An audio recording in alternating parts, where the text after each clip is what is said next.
सबको नमस्कार भाई। उम्मीद है आप सबकी तैयारी अच्छी चल रही होगी। तो भाई दो मुद्दे आज हरियाणा में बहुत चर्चा में हैं। एक तो महिलाओं का सूट बेचने का और मास्टरों का कोर्स बेचने का। ठीक है, तो पहले पहले मुद्दे पे बात करते हैं क्योंकि वो हमारे जैसे के लिए काम का मुद्दा हो। आज कोई घर में सूट आता है तो लेने वाले को कोई फर्क नहीं पड़ता, लेकिन हमारे जी जेब में तो जाता है पैसा तो फर्क पड़ता है जब एक 500 रुपये का सूट और 2500 में घर आवे। ठीक है, ये था मजाक का। दूसरा मुद्दा आपस में मास्टर का कोर्स बेचने का और किताब और नोट्स बेचने का। तो आप कोर्स किताब किसी की लो, जांच परख कर लो कौन सा मास्टर ठीक से, किसका क्या अचीवमेंट है, किसके नोट्स अच्छे हैं, सारी ट्राई करो। एक फेसबुक पर यूट्यूब पर रील आ गई, ऐड देख लिया और 1500 के आपने 2000 के नोट्स ऑर्डर कर दिए और घर आए आपका कुछ समझ में नहीं आ रहा है, कुछ नहीं, सारा कॉपी पेस्ट। देखो अरे कहीं भी देख लो आप, सारा कॉपी पेस्ट चलता है यहाँ। ठीक है, नोट्स में देख लो, आप बैच में देख लो और किताबों में देख लो। फोटो बदल जाते हैं किताब के ऊपर गए, लेकिन सारा सिस्टम वही चलता रहता है। ठीक है, ये बात है आपके लिए क्योंकि नोट्स खरीदने में आपकी जेब के ऊपर फर्क पड़ेगा। ठीक है, तो सोच समझ के लो।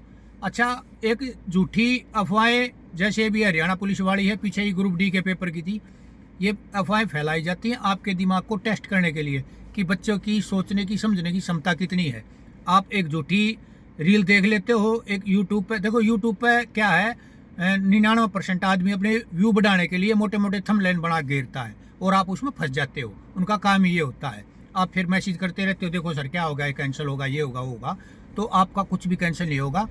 आप अभी आपका पेपर नहीं हुआ है, डेट नहीं आई है, आप श्योर होकर आपका हरियाणा पुलिस में सिलेक्शन हो जाएगा। है इतना कंपटीशन है, पसीने आओगे नौकरी लेती आना। और हरियाणा पुलिस की नौकरी छोड़कर आप बराबर की उसमें जाओगे क्लर्क में, तो फायदा क्या है फिर उसका। मानो क्लर्क के ऊपर बहुत वर्कलोड होता है और वो क्लर्क है ना एक डिपार्टमेंट की जड़ होती है, सारा काम वहीं से चलता है। ठीक है, तो ये बात भूल जाओ, आपका काम है पढ़ना और पढ़ाई के ऊपर फोकस करो। ठीक है, एक बात मेरी ध्यान रखना, जो 2024 वाला CET परी हुआ था ना, उसमें जो पहले टॉप 10 थे, गोपाल सिंह खत्री चेयरमैन साहब ने सबके पास फोन किया था। ठीक है, मुबारकबाद दी थी। और जब CET मेंस का रिजल्ट आया, उन 10 में से एक भी नहीं मिला नजदीक। उस टाइम पे कौन आए, महारे जी से अंकित ग्रेवाल जी से जो छुपे रुस्तम थे ना, वो निकल कर आए और वो बढ़िया बढ़िया पोस्ट ले गए। ठीक है, तो आप पैनिक मत हो, अभी पेपर कुछ नहीं हुआ आपका और कुछ नहीं होना आपका। ठीक है, जो भी कुछ होगा आपको बता दिया जाएगा। पढ़े लिखे हो, नोटिफिकेशन पढ़े हैं, CET पॉलिसी पड़ी है, उनको पढ़ लिया करो। मेरे यार पागल हो रहे हो, 1000 मैसेज दिन में, फोन क्यों परेशान हो रहे हो। आपका काम है पढ़ना और पढ़ते रहो। ठीक है, बहुत बहुत धन्यवाद आपका।